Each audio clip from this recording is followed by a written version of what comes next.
myself, Mayor Leary, for the record. And with that, we're not going to be taking any public comment, but any questions? Microphone? Can we hear? Excuse me? Okay, we're not taking any public comment, but we will get close to the microphone so you can hear. So, Is that working? No. No. Nope. Is it on? Yeah, exactly. Hello? it's on. Okay, Michelle, it's on. It's on. Yeah, I can hear you now. All right, then. So anyway, go ahead, Mr. Seidel. Thank you, Mr. Mayor. I appreciate you taking the time to meet with me, and as you know, for those who are sitting in the audience, there's just 4 items that I had mentioned at the last commission meeting with you that I was looking to see if, you know, there's a little more common ground we can find on those issues, if you will. And so it's, you know, from my perspective, I was just wanting to present some of the cases and have the conversation with you and get your thoughts Sure. on these things. And those items were, again, the undergrounding and, you know, trying to get that done. There's traffic management that I continue to talk about, which, you know, I will say, you know, we're doing the fiber optic on that, which is a big plus. So there's a lot of things going on with that. Then this, I'll call it a green space corridor plan, kind of how we tie in these green spaces. I was going to share some more of those kind of details with you to help you understand conceptually what I'm thinking on that. Okay. And then the last item was kind of the characters of the neighborhood and, you know, possible architectural The character or the characters? characters. Okay. They both kind of go together. We have a lot of good characters here in town. I mean, that's what makes it unique. A lot of great people. But, you know, the historic preservation slash, I've always kind of referred to it as the neighborhood characters. It's kind of how we define that. And, you know, placemaking is the term I would kind of use for this, you know, as far as certain neighborhoods having, you know, being recognized certain places. So we'll kind of talk about that when I get to it. But I just wanted to Yeah, sure. Cool. Thanks. lay those out for everybody here. So on the undergrounding, you know, the one thing that I've been very pleased with Dan coming in and the work that Dan's doing, and we've kind of, I think we've got, we're in a much better place than we were a couple years ago with that program. And as far as From what standpoint? From the plan or the operations or the finances of the organization or what?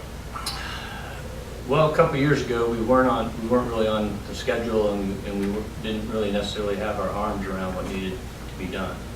And I think now we've got our arms better around the schedule and better around what needs to be done. So it's more of, you know, Dan has talked about certain segments being done in a certain amount of time, and that's something that's actually happening, right? And he's finding cost savings in everything that he's doing. So I think we're stronger than we were. Not that we were in a bad place previously, but we're in a stronger place now. That kind of makes sense. Yeah. I mean, you may not agree, but it makes sense for them. Well, a couple of years ago, I went to look at where we were based on our original plan, and we Yeah. were over budget and behind schedule. So I don't feel like we're over budget and behind schedule now. Go ahead. Yeah, well, based on the amount that we were supposed to be getting done. So based on the, if you will, back when I was on the utility advisory board, we had put together that original 10-year plan. And when I went back and compared where we were in that 10-year plan, comparing to that 10-year plan, now if other things were done, they weren't really said, well, these things were done. And so when we talk about how much you actually installed lengthwise, right? I've always looked at more project-wise. Yeah. So anyway, the other, what I'm trying to do on that, and I did have a conversation with Dan yesterday, in my mind, we really need to have the complete design done as quickly as we can do that, because we then know how much it's going to cost. So what I don't want to do, and I don't think we need to do, right, is say, hey, we're going to do a bond today and we're going to get this done today. What I would rather do is take a more measured approach where we have more knowns, if you will, get the design work done, So we do know how much it's going to cost. And then figure out the best way to get it done as quickly as possible. And so by that I mean, let's say it takes 12 months from now to get the complete design done. In the meantime, we're still moving forward, we're still making good progress, right? But now we have the design done, and we may find that based on, Dan's cost estimating, with all the quantities known, shall you say, we will know if it's another 25 million to get it done or another 35 million to get it done.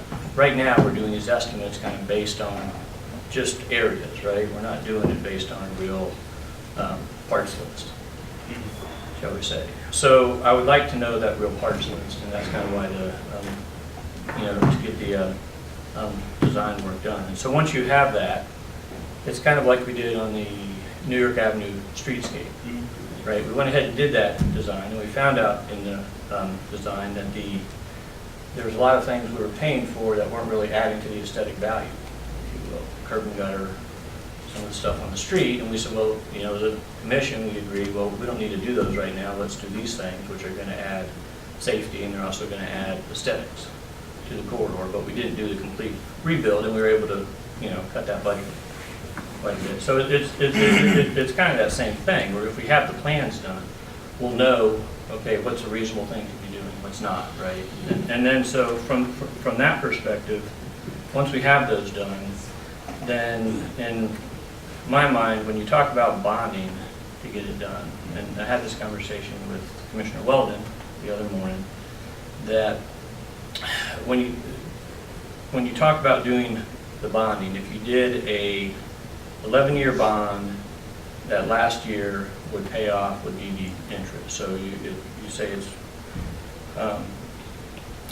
$30 million, and say and I'm just going to throw some numbers out here. So it's 3.5 per year to pay it back, and then you have one additional year, 3.5, and then that covers the interest of 3.5 plus the 500,000 per year, right? So yes, you end up spending about $7 or $8 million in interest over that time period. But if you compared that to construction costs, which are going up, and inflation costs, you should either come out to a break even. I mean, I can get you a detailed model for this if you want to see one, but you'll either kind of come out to a break even, or you'll find out that you come ahead when you start incorporating the possibilities of a storm happening and other things that will add, cost to that because we've hardened the system, we don't have to spend that money, but also just because of the maintenance issues. And so the other part of that is, then you don't have to trim all the trees, so you got the canopy up. So at that point in time, what I'm looking for you is to be a little more open-minded and just not opposed to the debt, but looking at it as, this is an opportunity. But then there's other ways we can structure the debt, or there may be other sources as well, and the CRA being one of those. So then, who knows if it comes in at 20 million versus 40 million? That, if it is 40 million, we'll probably have to take another look at it. Follow me on that. It's like, all right, this came in higher. The other part of that is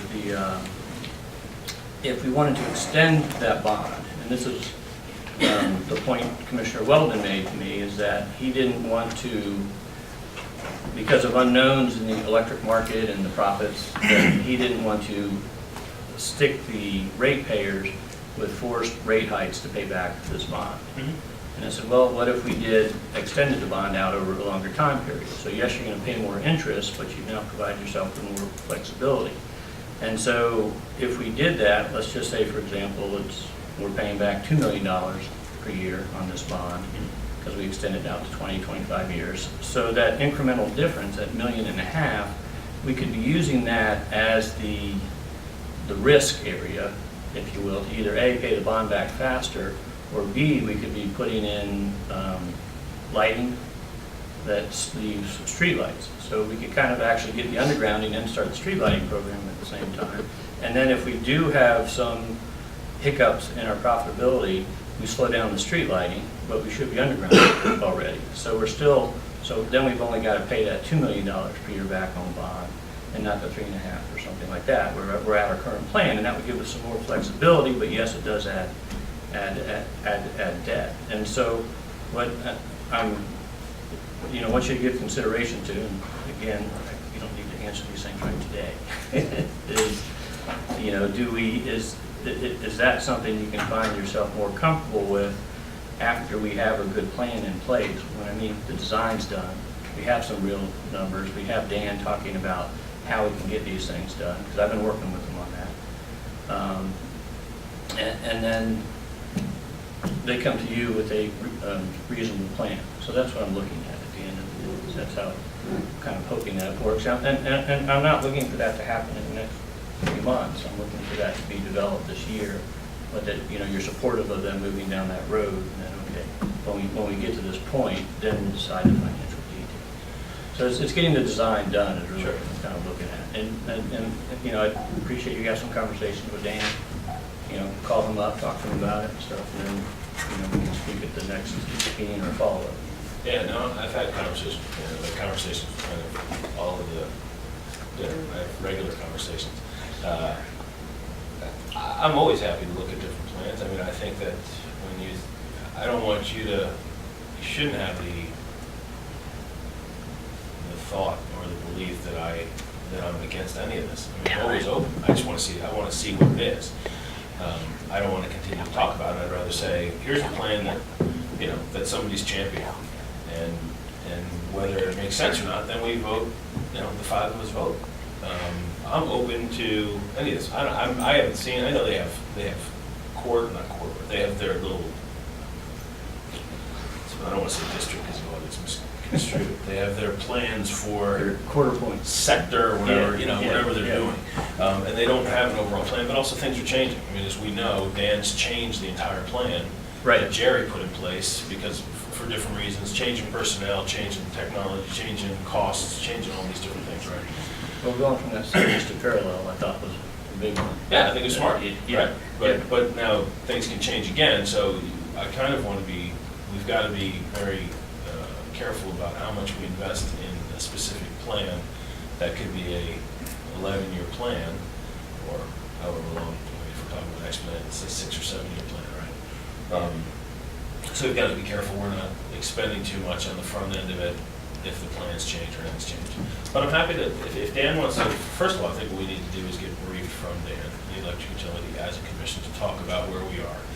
Raise your issues about the plan itself, about the concerns you have maybe with the plan if you don't believe we're doing any kind of big picture planning, which I don't know if I agree with, but No, we have the big picture planning, we don't have the the details. specificity of the operation.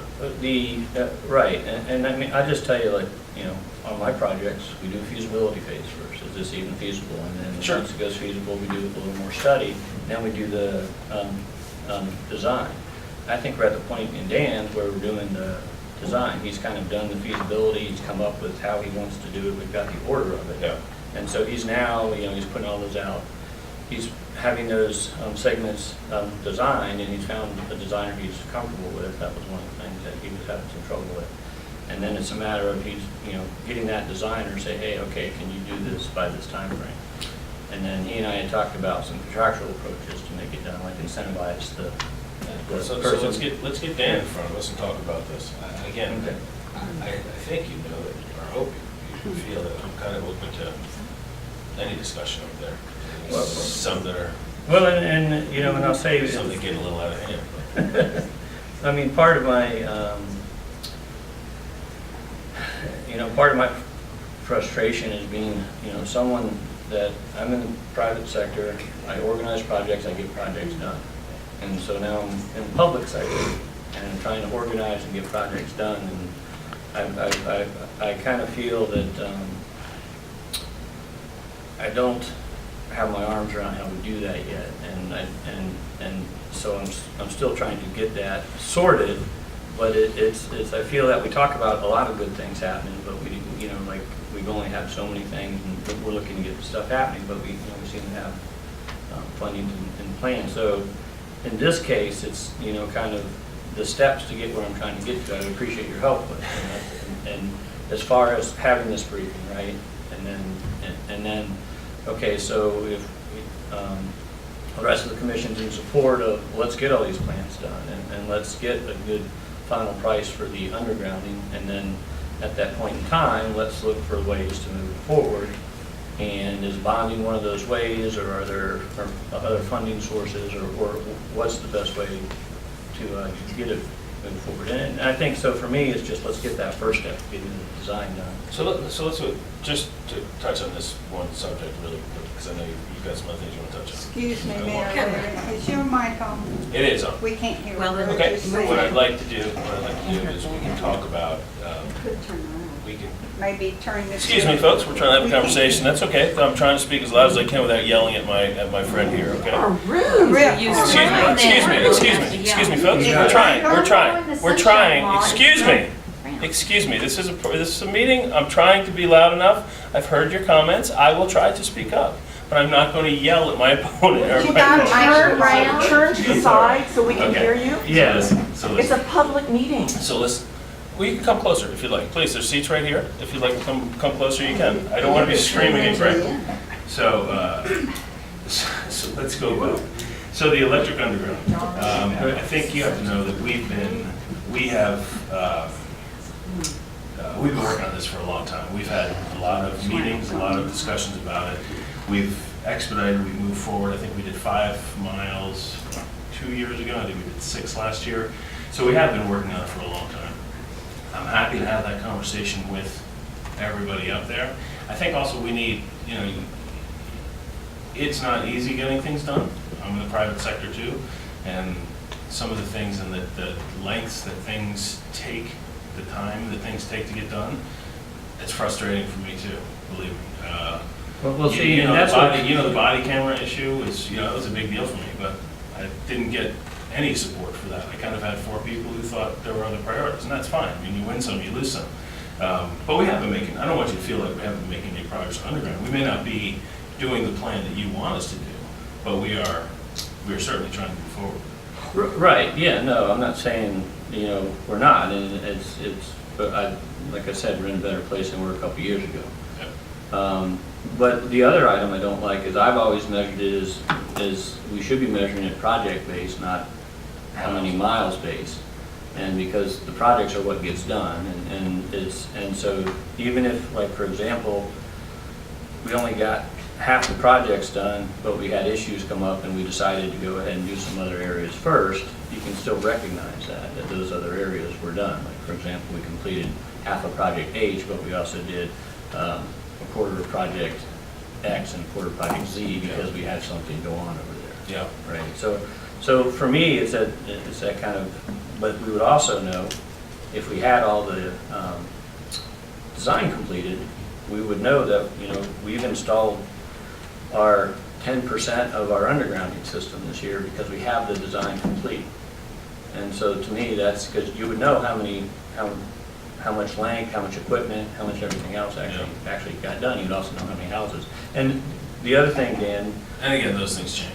Yes. So we've got to be flexible enough to recognize that change. Right. No, everybody recognizes that during the project, and everybody. We'll take the library, for example. Yeah. You take turns. You go left, you go right, but at the end, you're trying to get to the final product. And Sure. as long as you can see you're making that progress. So, but so. I mean, I think but I'd like to get that design work done, have that conversation about getting that done, make sure staff's all on the same page. My understanding from my conversation with Dan yesterday is the man hours to get each one designed can be anywhere from 300 to 500. So if we For the entire design? yeah. And so if you're doing that, so then if, let's just say we have 18 left to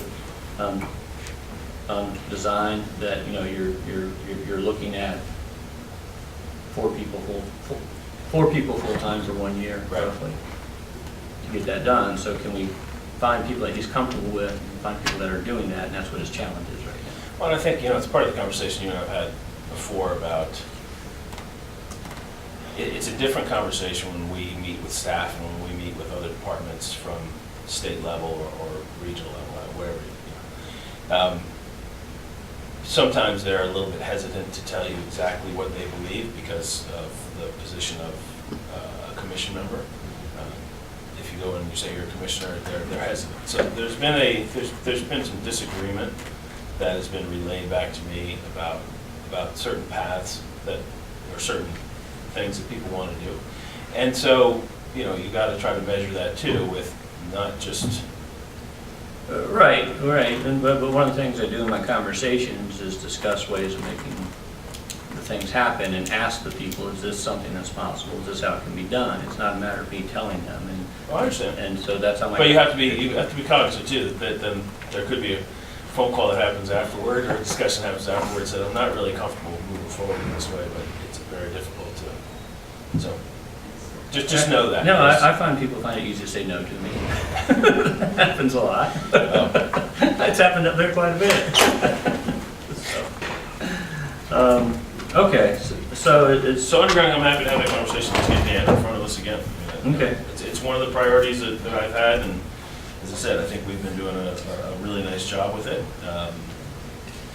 It would always, everybody wants it to go faster, and whether you have it finished in 9 years or 5 years, whoever's the last person is still not gonna think it was done fast enough. So, you know, we also have to measure the expense of that too, obviously. right, well, I think if the person that was 9 years out became 3 years out, they'd be okay to be 3 years out and not 9 years out. If they can be 3 years out. Yeah. Right, but I think they'd be okay with that.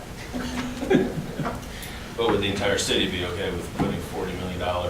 If it's 40 or if it's like, when we kind of have that. It's a balance we have to walk. So let's get Right. Dan back on front. But in the meantime, over this year, that number's going down $3.5 million. So by the time we get to next year, it should be $3.5 million less than it was. It should be, but also the plan will be a year less, and, you know, by the time we get the entire plan together, you're gonna Right. be, you Right, know, so are you really it, talking about cutting it from 9 to 5, or are you talking about cutting it from 8 to 4.5? right, but I think people will be happy with that. That's what I'm saying. So, and, you know, there's, okay, so we'll just kind of move on. Yeah. Right. I don't think, honestly, it's what I said to you the other night, I don't think we're that far off on a lot of things. I think we're very close on some of the things we want to do, so. Okay. So in the traffic management, what I've been trying to sort out on that is the funding source. And I don't know if that's done through some kind of impact fee or where we get the funds to do that. What do you want to do? Well, I'll go back to what I've been trying to do from the beginning, and you have to view this in the circle that what I do and what my firm does, we do a lot of things people haven't done previously. And so when I came and said, hey, this is what we can do, it was a matter of, is anyone out there doing this? And the fact of the matter is, maybe not to the detail that I was looking for, but there's not like this software that's already written to do everything, but all the information is there and these things can be gathered. And then the FDOT had somewhat after, you know, they've started to do a portion of what I was talking about. It's just kind of the smart traffic is, you know, getting all the signals tied in together as where the technology is coming, but the portion that I was trying to do with that is help make it a planning tool for the city. So, but it starts with a funding program, right? It starts with, I had asked for some money to, hey, let's kind of get this stuff going, and let's figure out how we can help plan our traffic situations better in the city. And it's not, it's, again, this is one of those, you start at feasibility, right? All right, so what are we trying to get done? And let's, okay, so we got this feasibility plan of, well, you know, we want to be able to control our traffic signals from a central location. You know, the DOT is doing that. They're building that system. So, and we can partner with them, right? I don't think this was happening when I don't think this was in the process 3 years ago, because when we went up to the DOT and had that meeting, they didn't say, hey, you can just jump in and be part of what we're doing. That conversation wasn't had. Well, it's an ongoing thing that they've been working on for a decade, is to try to coordinate all this stuff.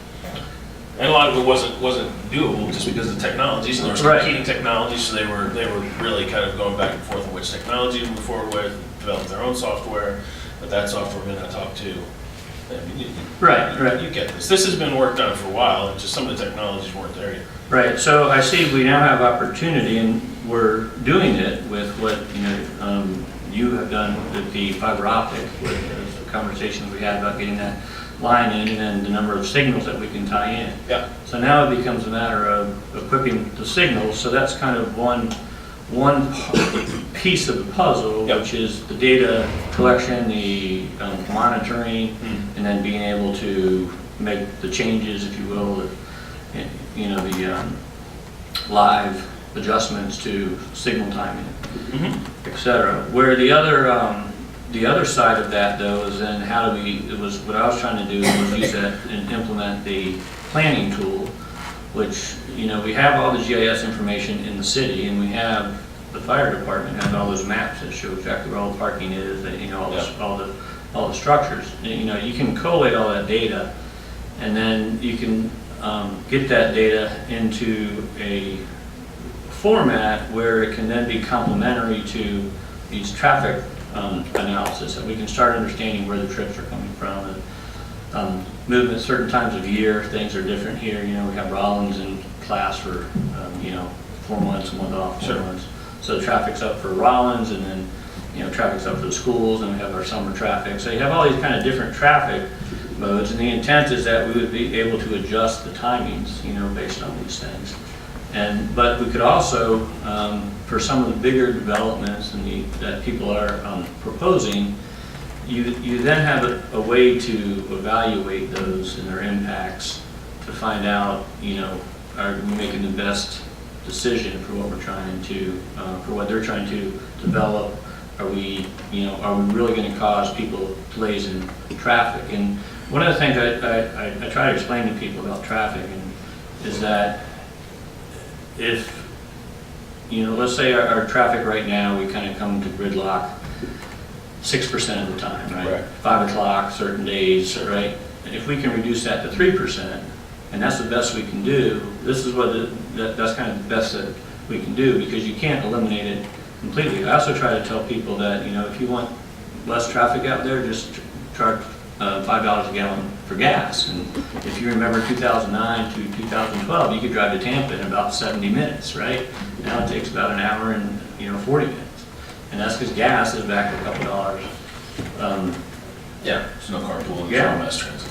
Right, and so from this perspective, what I'm trying to do is coming up with a funding source, and then for us to kind of develop how we want to do this traffic management plan. And again, this isn't a one-year process. We're going to have the Sunrail train is going to start, they're opening that southern section. Right now, they only run every 30 minutes. They'll get to a point where they're running every 20 minutes, then every 10 minutes, and that's not, is that 5 years from now, is that 10 years from now? But it's going to come, and so to get that management system in place so that we have everything synchronized, so when the train's coming through, that we're able to manage the traffic as best we can for the situation. So how do you quantify it, Greg? How do you quantify it to make it something that, because you're talking, Oh, yeah. we need to kind of say, this is the amount of cost, this is what it's going to tell us, and this is the benefits. And that's where I think maybe part of the problem that you struggle with up there in not getting the support for some of these things is it's got to be a little bit tighter. I mean, I think we struggle in general when it comes up there in a plan, whether it's a development, or whether it's something that comes from staff. Unless it's tight, you're going to have people up there who are really going to struggle with saying, yeah, let's move forward with it. So what's that number? What's it going to do for us? And what's the implementation schedule? I mean, those are, and exactly what is it? Let's talk about traffic management plan. Yeah, I mean, all that stuff you just said, I agree with that. All that stuff has to be factored in. So what does that look like? And what's that number? Right. Because you're asking for how do we pay for it, but I don't even know what we're paying for. And I don't know how much it costs. So I can't tell you how we pay for it until I know those two things. Right, well, the first year would be that feasibility. Okay, let's spend some time focusing on this and figuring out exactly what it is we want to implement for our traffic management. And that's okay, we can get the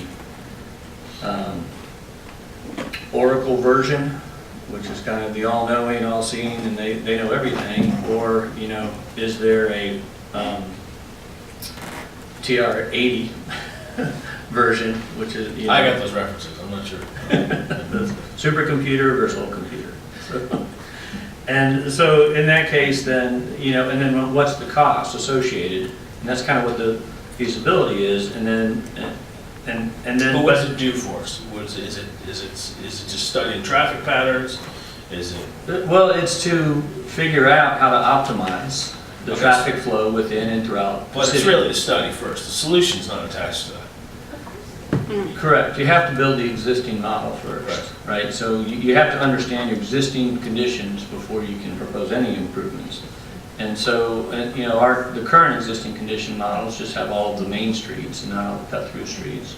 And then the amount of data isn't, you know, it's, I don't know what the data extent is these days. Right. But historically, it's been we go out and do a count, right? So can those, It's there, yeah. right, can those counts be done all the time electronically, and that data is stored, and how much is that, right? And I think we've got some, $30,000 per signal, I think, to install the information of, that the components of the signals. Right. But then, so now who's storing that data, who's collecting that data? At the moment, it's the DOT, right? It's tied into the DOT system. So will the DOT be? Well, at least on their roads. I mean, Right. on their, yeah. Right, Roads. but would they be okay if we added our roads to that, and they're kind of the keepers of it? So there's a lot of this kind of, let's sort out what we can do, and let's figure those things out, but who's doing that? And is it a consultant, is it staff? If you guys gave me another $100 a month, I might do it, Steve. Just talk to Nancy Shaw, she's been trying to get you more money every year for the last 5 years. But we need to, start looking as a city as how we want to manage our traffic within the city and partner with our neighbors, Yeah. right? And so. Who are responsible for the majority of the Yes, slots? right. They really are. It's the people passing Right. through that kind of. But, I've had, the gentleman that does my hair is over on the west side of 1792. And he's told me he's lost clients that live over in the Lakemont area because it just takes them too long to get across town. And so when you talk about how do you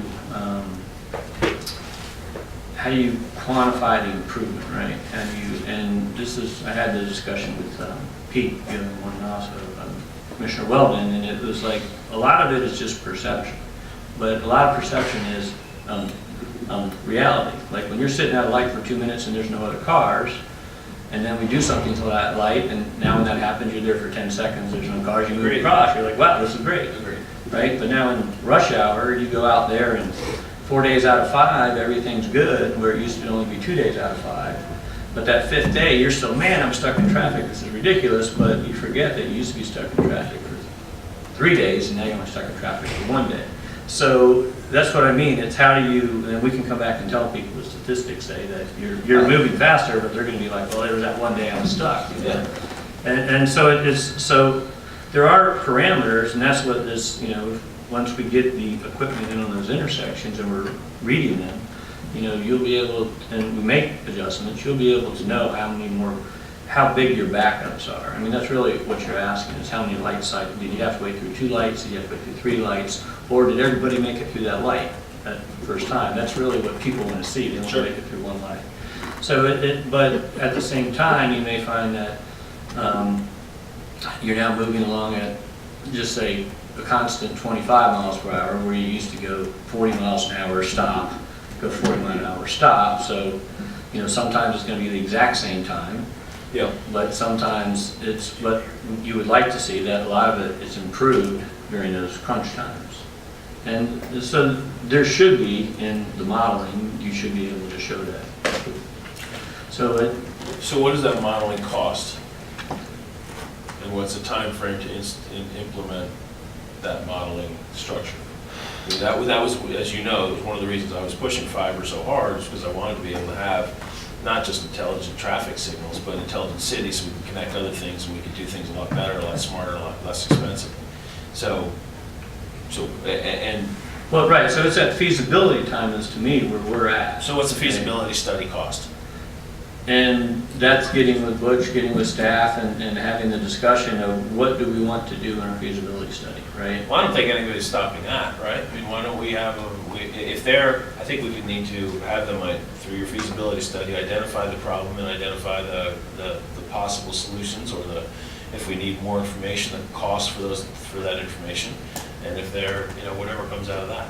I think the problem, though, is just trying to get, Greg, to be quite frank, is getting our arms around. We've got to get it kind of honed down to, what are you asking us to approve or to vote on? What, give me something concrete. It's this much money, this is how long it's going to take, and this is the path. And we need staff's input, we need all the other experts' input, and then we can make an informed decision on it. But right now, with all due respect, I think you're asking us to kind of, I don't disagree with much of what you just said in regards to, flow through signals and stacking and all those different things, and cut through neighborhoods. I'm on board.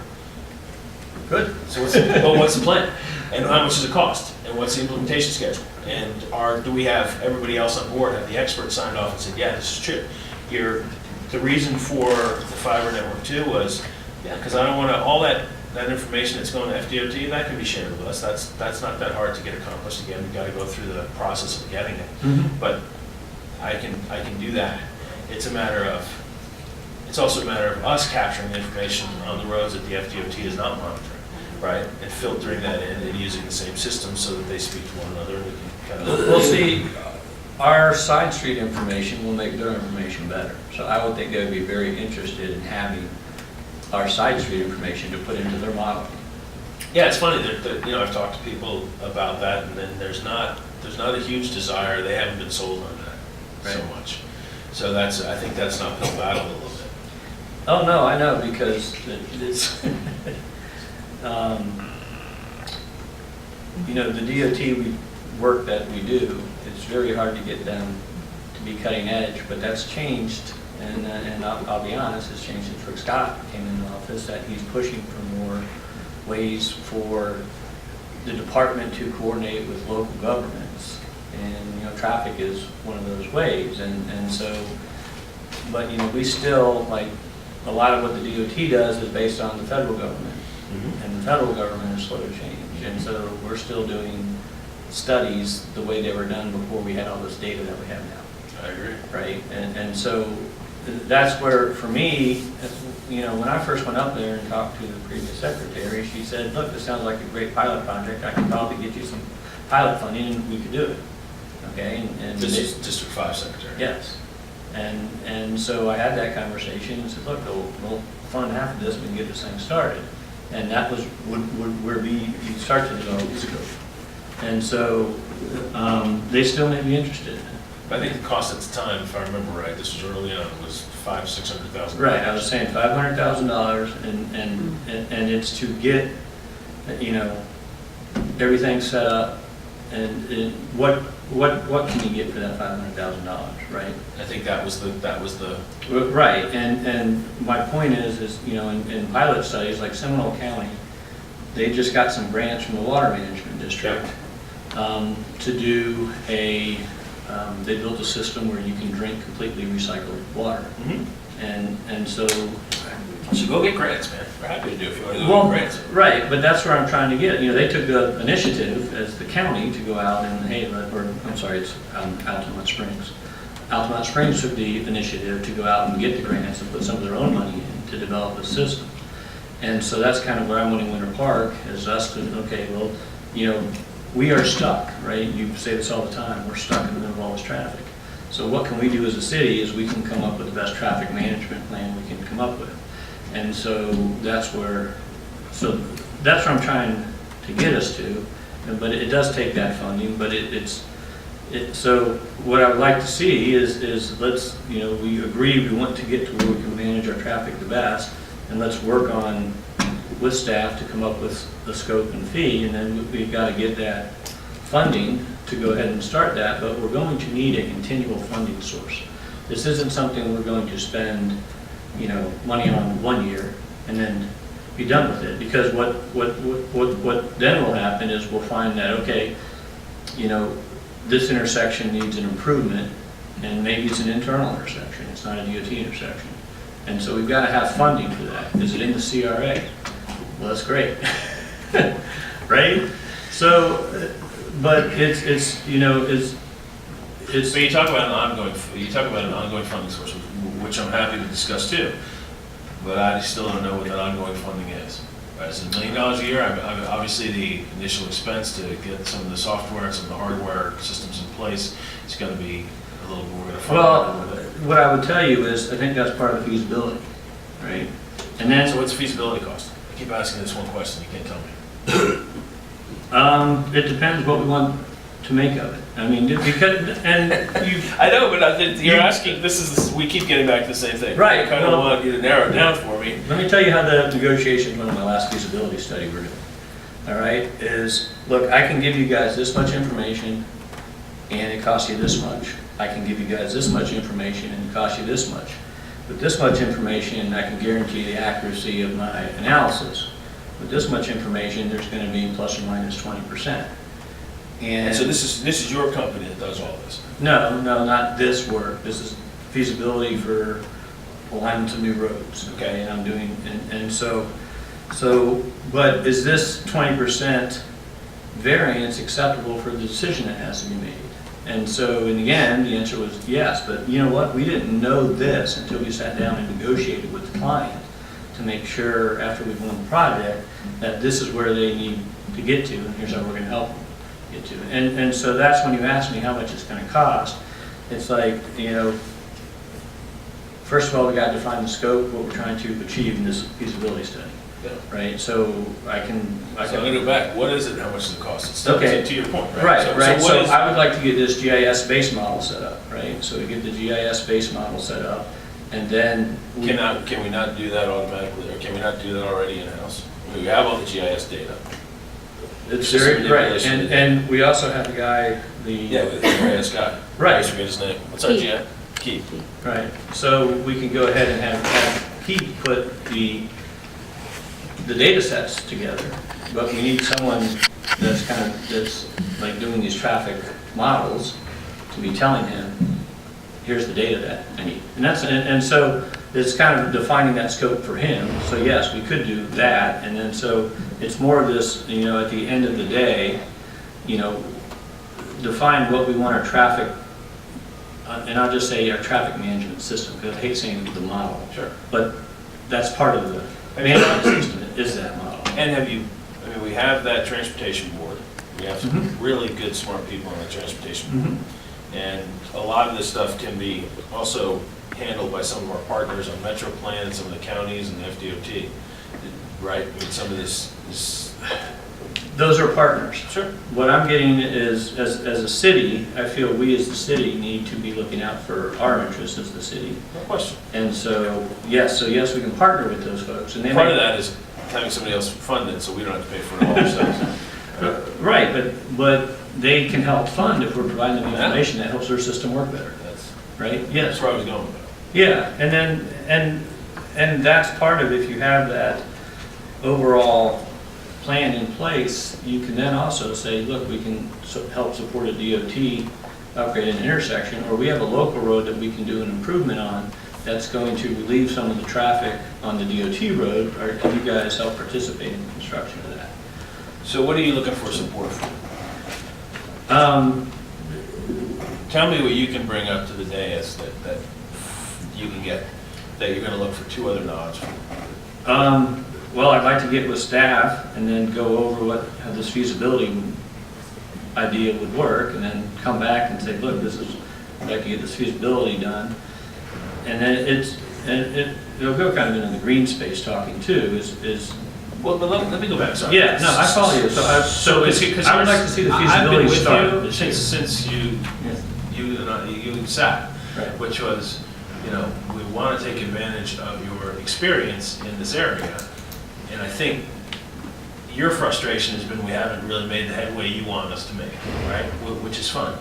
And what I've tried to do was, at least by pushing this fiber plan, was to try to provide some of the backbone to allow for some of this more Mhm. intelligent traffic management system implementation. And it kind of goes back to your initial comment of really getting things done. You know, in the private sector, you can get things done a lot quicker. So how can we get you, how can you I think it's getting staff to prioritize some of these things as well, and that comes from us. It does come from us, but I think, again, it's got to be very direct. We can't send staff, because I think we've done this, we've seen this in the past. We've seen staff go off with what they thought was what this commission wanted. Right. And I don't think we got Not back giving into them necessarily We clear were direction. we were clear, and that's all I'm asking from you, is if you can really kind of bring to us a very pointed, here's kind of what we're looking for, Mhm. then I Okay. think you'd see support for it. Okay.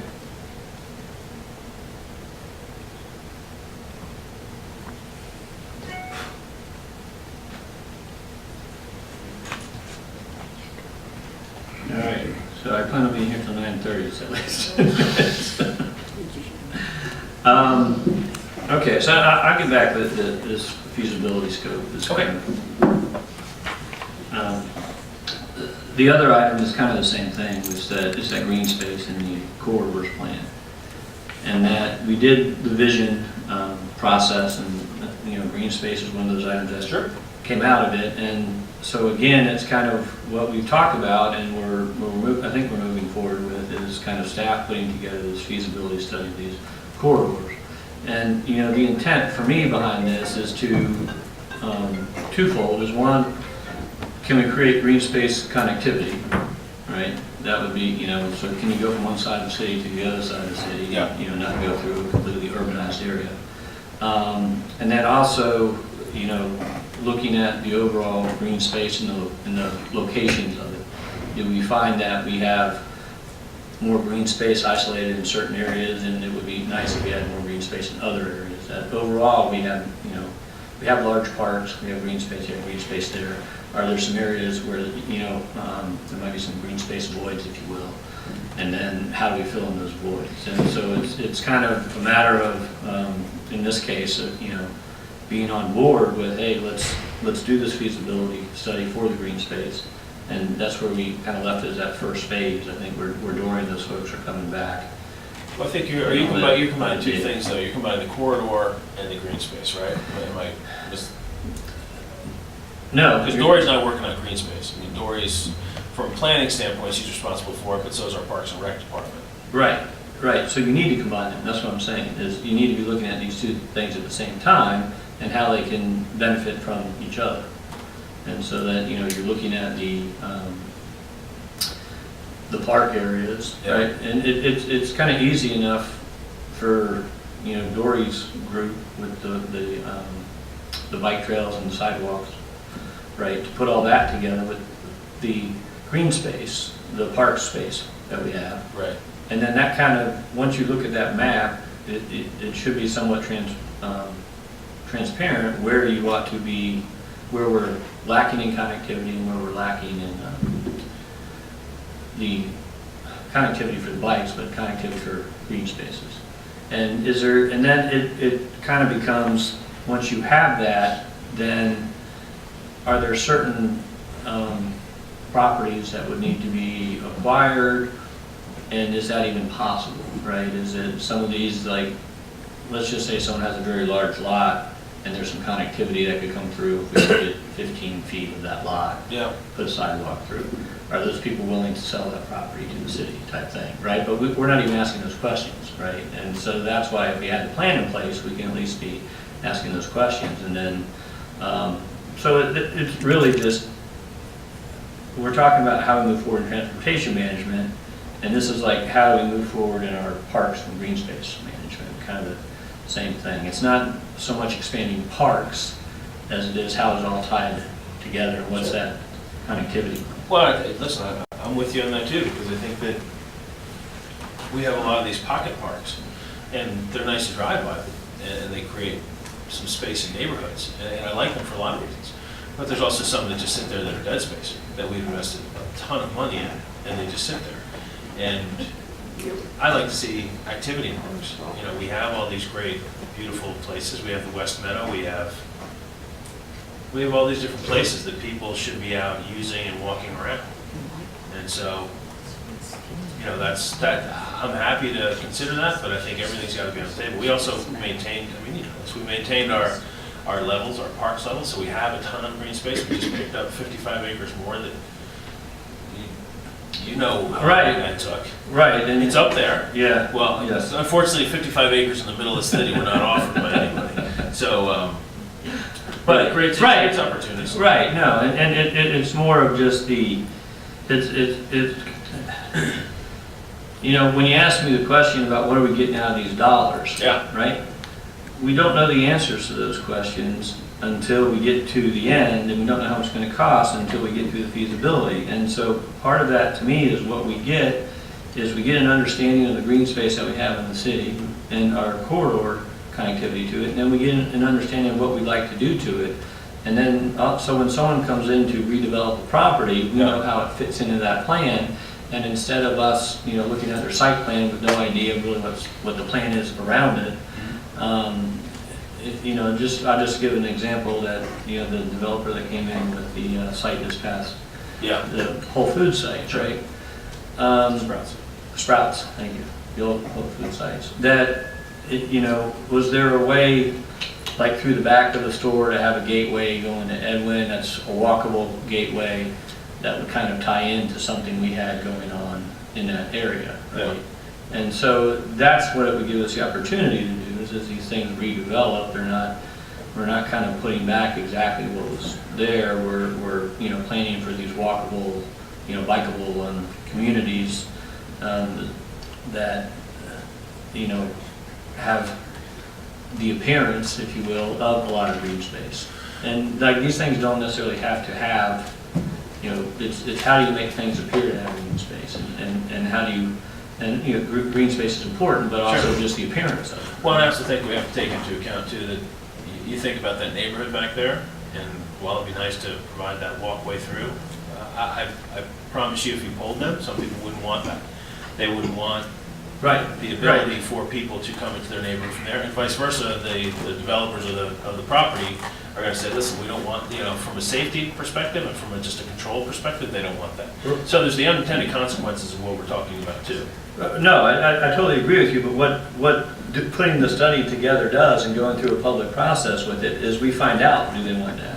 And their answer may be no, so okay, we don't even need to do that. So staff had these ideas of things that we want done, but these neighborhoods said they'd rather not have it. But what if they did say they did want it? Then we would know. So that's what the intent is. The intent is to, you know, go through the process. Can you tell her the door locks? Yeah, she's leaving. Oh, okay. You know, the intent would be to go through that process, and then we would know those answers. That's all. Instead of it comes to the commission meeting, the guy's got, you know, he's got this development plan, and you know, we really, you know, the sidewalk plan, right? And this is the other thing I've been working on. It's like, is that in the sidewalk plan? What year would the sidewalks be done in that area type thing? And that's what, so I've talked, that's the other thing I talked to Randy and the staff, or Randy about, was kind of getting our projects in the GIS database where we can see them all and be able to kind of know those things. But that's what kind of, this would help us with that, this kind of green space study, that when something comes in, we know that, hey, we have a plan, connection between A and B, and so here's how your development needs to help incorporate that.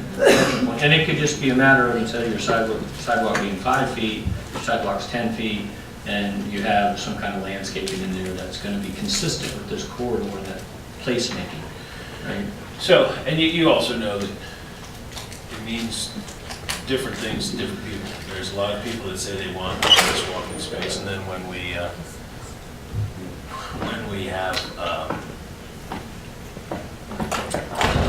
Devon, perfect example, right? Mhm.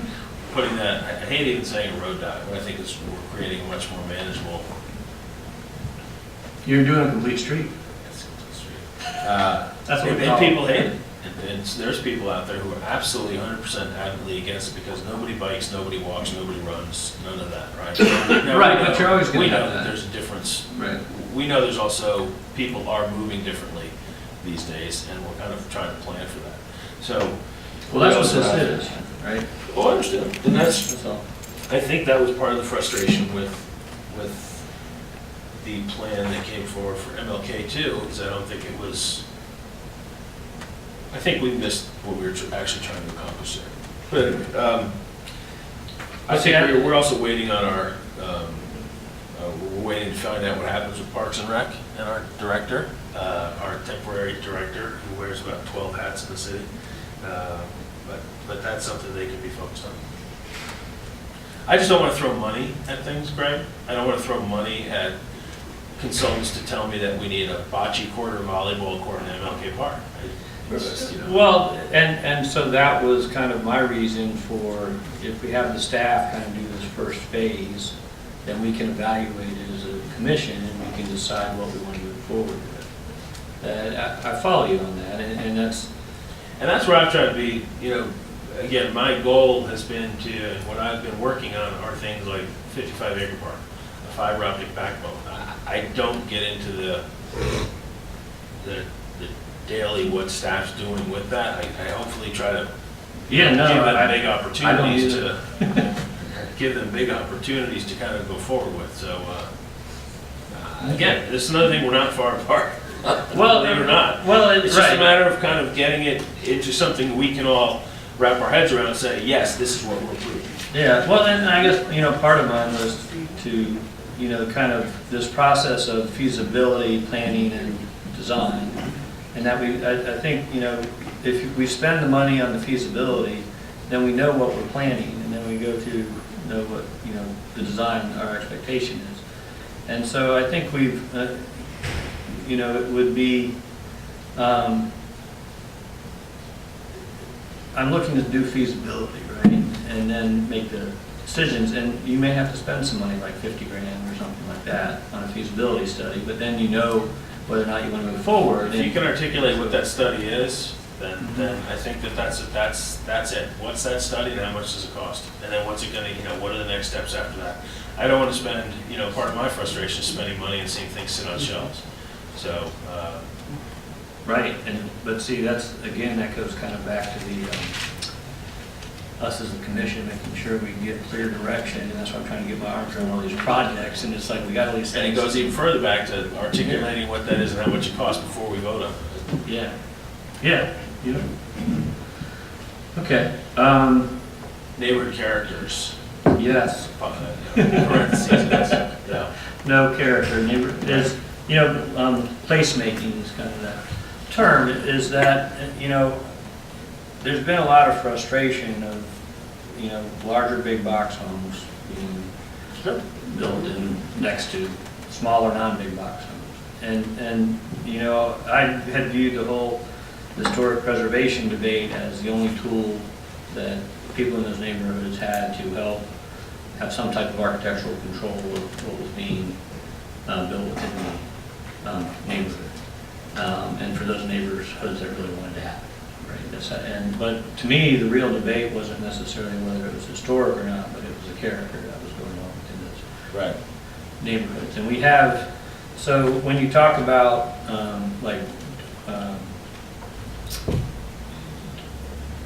I'll use Timberlane Shores as an example, right?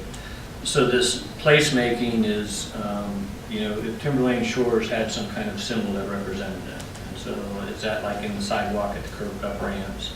You know, is it on the street signs, like Virginia Heights, if it had a certain type symbol that went with that? Mm-hmm. And then, you know, some of the neighborhoods on the north side. So it's kind of, you know, I think in the city of Winter Park, if we can kind of get, you know, most of the people that have been here know what these neighborhoods are and they know what the names are. But the people that haven't, that are coming in and seeing that, it kind of, it gives you that kind of home feel. And so that's kind of one side of it. The other side of it then is though, you know, do you tie that in with some type of architectural review committee that's architectural review light? Okay, it's not, you know, how do we do that? And what I'm seeing here is, and it was kind of interesting, again, I'll go back to the Sprouts presentation, right? We had some comments from our city architect, right?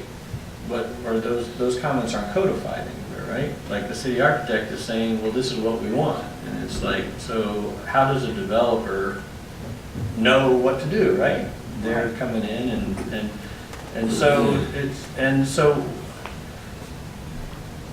as opposed to those types of codes as property rights people are, is there some balance code we can work towards that can help us have some control on some of the architecture going on and maybe some of these placemaking neighborhoods. So it's kind of more, we're kind of doing these corridors right now, but can we apply that to some of the neighborhoods, right? Can we say, in Orwin Manor, I'll use for example, that, certain other architectural characteristics of the neighborhood that any house that's redone in the neighborhood should incorporate. And if we had a team of architects that worked to kind of define those, and, just say 5 architects, whatever, that kind of define those, and they can all kind of come to an agreement and then say, okay, so this is kind of this place, Orwin Manor, here's what we came up as the minimum standards. And be as unrestricted as possible, but still help maintain those characters. And that's hard, and it's a hard So you're challenge. going to quantify ambiguity? No, I mean, I can just give you the example of having a 30-foot vertical wall built on the front side of the street, right? Yeah. Nobody likes that, but it's being done. So if we had an architectural review committee that could Jimmy, say, where's, if you're using that, where is that? the corner of Lakeview and Sterling, right? The front of the house faces Sterling. The side of the Just house. 2 doors down from you? Around the corner? Yeah, Yeah, okay. yeah, and it's got a basement and the wall goes. Setback, though. It's setback, right? I mean, I haven't been by there in a while. It seems like it was set back 20, 30 feet. It's even with the fronts of the houses on the street. Okay. And where a few things could have been done to it, that would have made it look less like a vertical wall. Yeah. That's what I'm saying. And so those few things, it could be a matter of a gable here or, something that the architects could define, but it would just be a matter of having some eyes look at it, provide some suggestions, and then, not get into what I'm saying, like, just is it a reasonable thing to be constructed? And so how do you do that? It's hard, but it also is, that's one of the things I'm hearing a lot of, is how do we kind of, how are we able to not let some of these structures get built like that? And I struggle with it. I mean, it's, I'm doing my house, right? And so, but that's where I feel, and varied architects, if we had 5 different architects who all like different things get together and but for me, it was more about the placemaking, right? Taking the different original developments. Right. And kind of making those places, and do we do it for all in the city? And then is it a program where the neighborhoods can sign up for it? Is it a 50% vote? Here's what you get. Is it a 60% vote? But I feel that we've got to do something because we're not doing anything. And that we could be doing more to make neighborhood pride. So it's kind of about neighborhood pride, right? And so how can we help, as a city, how can we assist in that? And I think from a real estate perspective, it seems like the realtors would really appreciate that because they would bring their clients in to see us. Well, I think, those neighborhoods, and I live in one that's 53 little homes, and I probably have the smallest home out of anybody up there. And I like my little neighborhood, and I like my little home, and I don't want to see big homes come in. But and the way the code's written, it's very difficult to do Well, that. when you say big homes are okay. You know what I'm saying? Box homes, and it's just good. But that is available. By the vote of a neighborhood, they can set their standards. If they qualify as historic. And so that's what I'm trying to say, is let's take the historic out. But even if another neighborhood comes in, let's just say a neighborhood comes in and say my neighborhood, and there's 50, I think there's 52, 53 homes in there. If they get a petition saying, listen, we want to impose these standards on our own neighborhood, I think it's something we can consider. Well, But that's there's where no I'm. process, you're asking for a process to be set up for that. Correct. That takes historic out of it, right? So you're not battling over this structure. Well, let's be honest though, most of these neighborhoods would qualify because of the 50-year age limit, right? So my neighborhood, I think, qualifies in a year or two to be Well, but see, I'm not saying we only do it for the older neighborhoods. I mean, Winter Park Pines, or, over by the golf course. That neighborhood, why can't they have placemakers, and why can't they have a symbol to say, hey, welcome to our neighborhood? So it doesn't have to be just the old neighborhood, that's what I'm getting at. My point is, most neighborhoods, most that were developed as a neighborhood, besides probably Windsong, probably meet that age criteria as it is anyway, or close to it, Yeah, right? yeah, 75, 25. Yeah, it's not that far. It's not that. Yeah, no problem. I was around that. Too. Again, I don't have a problem with the neighborhood bringing forward things. I have a challenge with with how you regulate architectural tastes. There's some buildings in this town that you and I probably both love. And there's ones that we probably both hate, and there's some ones that you and I look at and go, you like it and I don't like it. I know that the building I sit in right now, my office, is an old building, and I can tell you, Well, I don't.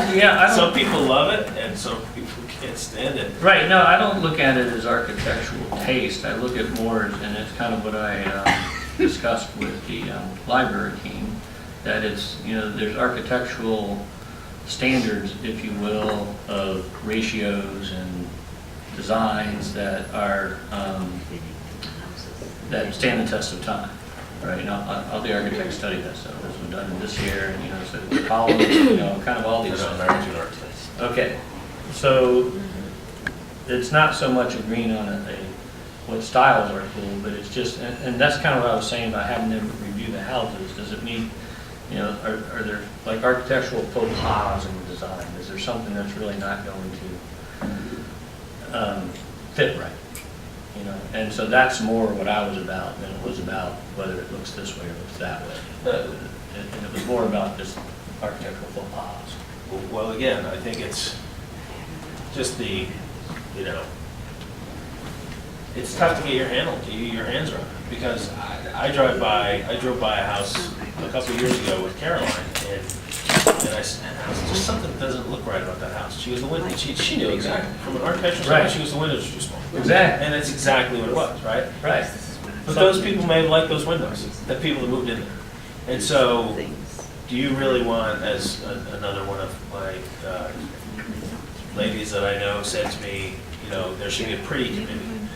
And I said, Yeah. oh boy, that's a dangerous thing. Well, but the point is that I can tell you that there's not architects design houses. I understand. Okay, so if you had an architectural review committee that looked at that and said, well, this window is too small, here's our comment, most likely that non-architect is going to say, okay, I'll make the windows bigger. And that's usually how that stuff happens. Not really, because those guys will also, the builders and the homeowner will get together and say, yeah, but to have custom windows to make it the size of the building are going to be, you're talking about an extra $50,000. Well, I don't think we'd suggest custom windows. Yeah, but it depends upon the size of your house, right? Everything's based on Right. But what's important. But the architects would know the standard size windows. And, nowadays with these vinyl windows, you can get them cast any size. They don't need to do that. That's what vinyl. Yeah. Right. I don't know, I Who think, wouldn't want I think vinyl this with all is, those energy efficient savings that cut our electric bills? I think you and I are maybe a little further away on this one, and it's not that. Well, that's what I want you to think. How do we get together? And you don't have to answer right now, but what can we do to kind of, prevent those architectural, what I'll call faux pas, and they're just stuff that I hear about. Somebody take the lead on it. Somebody take the lead on it, present something to the commission, and get 5 of us to support it, or 3 of us to support it. That's all. Count to 3. If someone can articulate that, Greg, then that's the struggle, I think. Because I face that on some of the things I want to get done, and I think if you look at our voting record, heck, over 90% of it is probably 5-0 or 4-1, right? I mean, we're in sync on a lot of this stuff. Right. So it's just a matter of really creating. I mean, you got to kind of sell it through, and you got to be able to articulate what it is exactly we're all coming down to vote on. Because those things you mentioned, better electric system. I mean, let's just put it that way, right? A better electric system. We've put more money towards that. Traffic management. We all want better traffic management. But what does that mean? What is that? Therein lies the challenge. The green's important to every one of us up there. We've all worked very hard. The golf course is another one. If the golf course gets miscast, it's also one of our largest green spaces, and I think if you drive by that, you don't even have to play golf to appreciate that course. Right. And the neighborhood character, I mean, we all take great pride. I love going through Park Road because I think it's a beautiful neighborhood. And they've all seemed to, there's some homes in there that stand out as something that's not what it once was. But you want to, you got to walk that fine line about how much control you want over what people can do with their homes. And I think people don't understand too that we haven't changed it far on a lot of these homes. It's just that people are wanting more home now and they're taking advantage of the existing code. And that's where people, I think, say, oh, the big home, you guys allowed this. Well, they didn't even come to us because they didn't have to because it meets the current code. So. Right. No, I don't disagree with that. I mean, that's, and, where I was kind of going with some of these is that, it would be good to have you kind of spearheading these things. I can't spearhead. From the perspective of, as the mayor, it's important to me we get the undergrounding as quickly as we can. It's important to me that we start planning our traffic management for the future. It's important that we protect our green spaces and come up with a connectivity plan. And it's important that we, come up with some way to, maintain the architectural integrity of. So here's what I have said. Here's where I continue to say is the first two. It is important for me to expedite electric underground to get it done as fast as we can do it. Financially, I want to be very reasonable about it. That's all. Traffic management. It's one of the reasons, again, I push the fiber. It's important to me, and we're working on it, and we're trying to work on it. And I've worked with MetroPlan. Heck, I worked with Seminole County, and I worked with Congressman Micah to get that funding for 1792 to get that system put in there, which was just approved, just approved this past year. So that's obviously important to me. And the green corridor, getting the space was important to me. How it all ties together is important to me, but I'm not spearheading that. I can't spearhead that. I got to go back to work and try to make some money. When you say spearhead, it's all I'm. You have my support behind it. All I'm expecting to do is to be able to say that we need to. But if we disagree on how it gets done, that doesn't mean that that's where I think we need to be very careful in the city, because for too long I've heard you don't like historic homes. I'm so tired of hearing that. We have a different way of going about preserving historic architecture. Right. That's it. You don't like green space. Don't tell me that. I've been more responsible for adding green space to the city than just about anybody. So how it trickles down, that's where the challenge is. And I'm supportive. I just may not agree with the way you want to do it or the way you want to fund it or what the exact plan is. But I'm supportive of all of these things you just said. I can't spearhead them. Because I think I have, I should say I have spearheaded a lot of them. Right, but my point about spearheading is just, not doing, but when the issues are up, this is something we need to get done. Let's get this stuff on the agenda. I'm not, we don't see this stuff on the agenda. We're not talking. I don't control the agenda, by the way. That's another misnomer. People think that I control the agenda. I think I just heard somebody cough over there. I don't control the agenda. The city manager controls the agenda. I don't see the agenda until you see it on Tuesday. That's when I see it. That's the first, and usually I don't even talk to Randy about it until Thursday or Friday. When Randy calls me, we'll usually discuss if there's anything on there that he needs me to highlight. But I don't control the agenda. You can ask the assistant city manager. I don't control the agenda. Regardless of what the bloggers say or the Facebook posts say, I don't control the agenda. I honestly didn't know who controlled the agenda. City manager. City manager controls the agenda. So, but I guess that's where. You can certainly call them ahead of time and say, hey, what's going on the agenda, or get 3 votes from us. The only way anything gets on the agenda from any one of us is if we get 3 votes to put it on the agenda. Right. So if you want to talk about any of these things, bring it up again.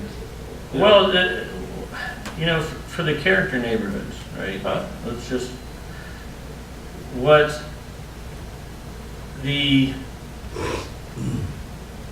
I'll just call it the property rights group, right? What is palatable to the property rights group? And that's where that's what I don't know the answer to. Like, I can keep telling you these suggestions, but I don't know what's going to be palatable to that group. And to me, that we could build some consensus on. This is a palatable way to deal with these issues from that perspective, not just, I don't want any regulation, the answer is no. Sure. And so, and that's what I'm looking for from you, because you said you're a property rights guy, right? I am. I'm also, as I said, I'm the only person up there that owns historic properties. So I'm also a historic property guy. Yeah, I don't know if I'm a historic or Huh? Is it registered? not. It's not registered. No, it's not. It's just old. All right. I'm historic now, so you Me know. too. But, that's where I can't come up with that, because I can try to talk to those people and find out, but I kind of run into just the opposition of anything. And so, for me, it's you're on that inside, right? You know most of those folks. And so if you can have conversations with them and come back with some ideas of what's palatable to them, I would rather have it come from them, and then it's a lot easier to get consensus. If the property rights folks say, look, here's what we think we can do. And, I would invite you to talk to them. okay, I mean, I'm not telling them, if a group came to me and said, here's what we're interested in doing, but I'm not an extremist on any one of these sides. I'm kind of right in the middle. Like, I fully support, and that's why we added those incentives, those historic incentives. We want people to put their homes on it, but I don't want to force people to do it. But if I can encourage them through incentivizing them, I'm happy to do that too. well, again, I know, I'm going historic, I know, but Right. but my point is, I'm in a different. my point is, I'm flexible on all this stuff. I just don't want the city to impose it on people.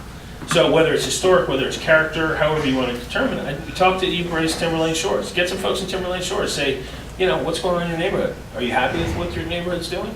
Talk to the folks blanking of the neighborhood across the street from them, off of Mrs. Schutz lives in there. Oh, goodness. Quail Hollow. Quail Hollow. Thank you, Quail Hollow.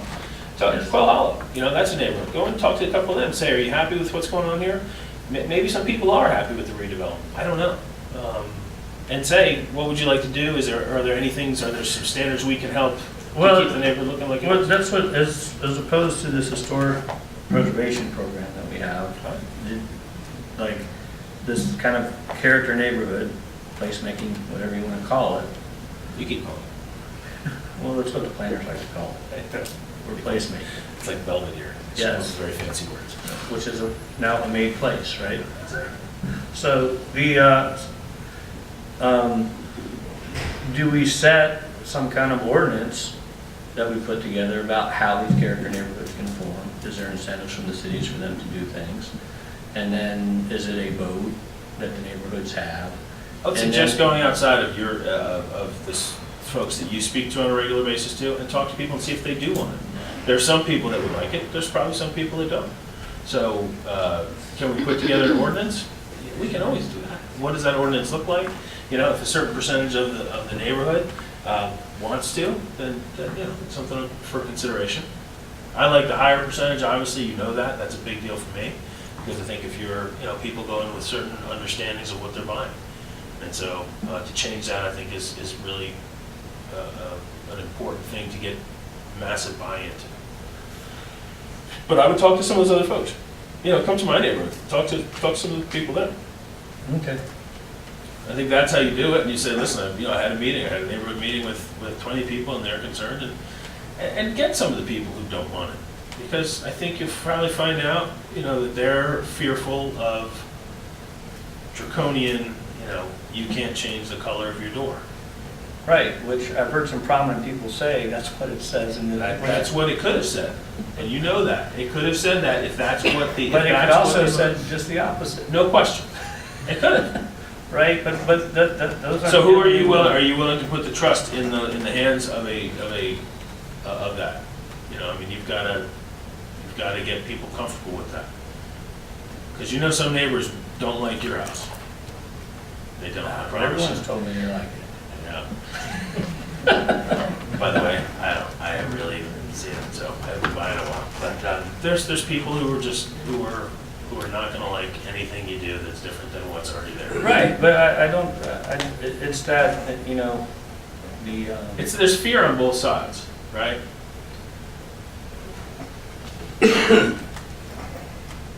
when you say fear, Fear that things are changing. Some people don't want anything to change. So there's fear that, oh my gosh, we're changing. And Yeah. There's fear from other people who say, well, you're trying to restrict me from adding a theater room or. Well, see, I would say that I don't know anybody that's afraid of things changing. Okay? Period. And then- Changing outside of their control. No, it's that there's, it's a matter of the character, right? That, so do we want to keep the character of the neighborhoods, or do we not want to keep the character of the neighborhoods? And that's where I'm at with it. Well, I think you need to provide enough flexibility for future generations, right? You can't just lock this down and say, this is the existing character of the neighborhood, this is what it's gonna be like.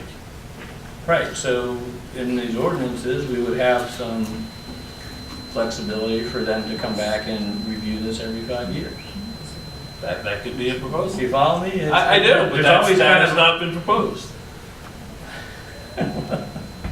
Okay, so, but that's why I say, it's like, you know, what's acceptable and what are the parameters, and to really have that discussion. I mean, I drove around with Pete Weldon back when I first got elected, and I went to all these neighborhoods. Look, this is kind of what we're, you know, and I don't think, I think for the most part, most of the things that go in are fine. And it's those faux pas I'm trying to. And I would tell you, there's some faux pas that are 50 years old too. Exactly, and if we had this back then, they wouldn't have those. Right. You're trying to create a perfect world, good luck with that. I'm not trying to create You'll a get perfect balled world, I'm just apart. trying to create a better. But there world. is some, you know, the eclectic nature of not only neighborhoods, but also Park Avenue. You know, it's very easy to say, oh, that fits in, that fits in, that fits in. When a lot of these things were constructed, they didn't necessarily fit in. You know, can you imagine trying to get Whispering Waters or Villa Sienna or the Cloisters or any of those built today? And people would freak out, but they're there, and you know, and then they're part of the character of the city. Amazing. So, Okay. Well, that was the items I had. I don't know if you wanted to have any. I don't. I wanted to cover. Listen, you and I think, you know, we spoke before your initial election.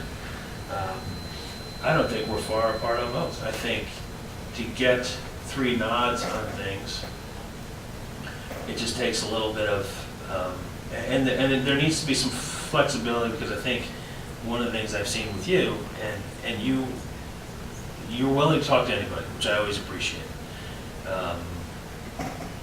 You're willing to talk about almost anything too, which is great. But if I sometimes see you get caught up on if it's not done kind of the way you're presenting it, once you've kind of locked into the way you want to do things, it seems like there's a bit of a challenge to maneuver there. And that's where I think sometimes when it comes up, it's like, this is what I want to do, and I've been spending, there's a certain individual who you know well in this town who said, you know, I've been working on this plan for 18 years. And I said to him, I don't really care, this is the first time we're seeing it. So, you know, you've got to represent it to us, and we may appreciate the 18 years you spent on it, but we may also make some changes to it. And I think that's, you know, maybe part of the struggle up there sometimes for you, is that everybody up there, you just mentioned 4 things I think you can get a consensus that we all think are important to the city. How we go about expediting, paying for, speeding up, protecting it's just the variations of it. So, if that makes sense to you. I don't want you to get too discouraged from what you're doing, because I think you're doing fine, but it's just a matter of getting it across the finish line into something that's palatable by 3 people. Yeah, well, one of the things I'll tell you is how I run my business is, if you can convince me that it can be done better, I'm willing to do it better.